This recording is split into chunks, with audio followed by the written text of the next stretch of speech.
It had been a good day. They had full tummies, safe hiding place, and attended to their wounds. Chuck returned from taking Billy to school. George had popped out on some errands and then to check on the ewes. Betty was baking. Hello, Chuck. Thank you for taking Billy to school. He loves showing his uncle off to his friends. What's the matter? Betty, may I talk to you? Yes, of course. Shall we have tea? Yes, please. Betty placed the tea and a plate of biscuits on the table and sat down.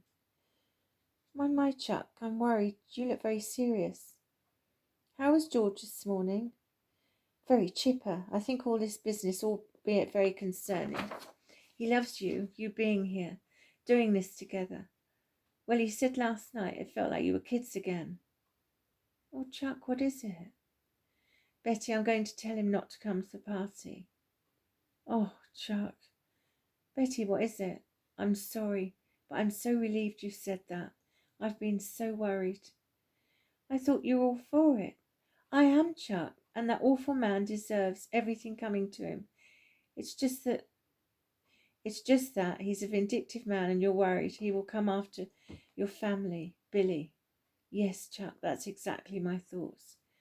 I'm sure he won't. He's scared of his father-in-law and his connections, but I'm in Scotland. Just if anything were to happen, I'd never forgive myself. Chuck, he won't be happy. I know, Bets. Leave it with me. We haven't had this conversation. Top field. Yes, Chuck. Chuck, thank you. Thank you so much. He smiled warmly. He went out the door with a heavy heart. Hey, buddy. Just checked on a couple of ewes. Are due any time. You all right? What's the matter? George, the party. Yes, I can't wait to sort him out. George. What? I don't want you to come. Chuck. Why? I just think it's best. Best? Best? I see. I might mess it up. Stupid George. Softy George. Not hero like Chuck.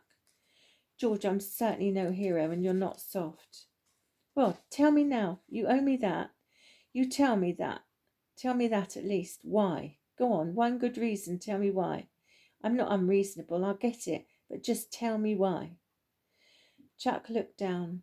He had no words to placate his friend. George stormed off. Chuck stood leaning over the stone wall. What a horrible mess. My baby's missing. George, George, you idiot. I love you like a brother. He couldn't hold it in any more. Everything caught up with him. George stormed in the back door. Do you want a tea? No. George. Bets, love, please, will you just give me a moment? Okay. Chuck had kept out of George's way all day. He'd rather hoped after collecting Billy he might have calmed down. Billy ran in the door, all excitable. Mum, Dad, hello. Guess what? Uncle Chuck made my teacher laugh. Have you homework? Yes, Dad. Anyway, do your homework. Yes, Daddy. Chuck followed behind. Oh, great. Here's the hilarious clown. What? What, George? George, please, love. I'll be in the study. Oh, I see I'm still in the doghouse then. I'm sorry, Chuck. Dinner was so awkward. Billy had never seen Daddy be so moody, and never not speak to Uncle. After dinner, Billy sat reading, occasionally looking over the top of his book. No one was talking. Billy, best get to bed, love. For once, Billy was relieved to go to bed. He didn't know what to do. He kissed his mummy good night, then his daddy. He stood by Uncle Chuck and looked at his dad, who nodded in approval. Good night, Uncle. He quickly kissed his head and ran up to bed. Billy? Billy ran halfway down. Yes, Dad? I'm taking you to school tomorrow. Okay, Dad. Chuck stood up. I'm just going out for a walk. As he shut the door. Well, George, thank you. Thank you for making this such a delightful evening. What's the matter with you? You've been like a bear with a sore head. George looked down. It's him. Him? Chuck. What? He doesn't want me to go with him to the party. Or did he say why? Didn't have to. What do you mean? Face it, Bets. I'm not exactly a man's man, am I? Whatever are you talking about? You're one of the manliest men I know. George, listen to me. Betty knelt on the floor, holding his hands, crying. Will you listen? Remember that drunk who grabbed me? You sorted him out when Bob's farm was on fire. Who was there all night, passing buckets? Who saved those ponies, rescued them from the burning barn, then worked a full day after? Who worked so hard I've seen calluses on your hands, and not once have you complained? Don't you dare say that again. Do you hear me, George?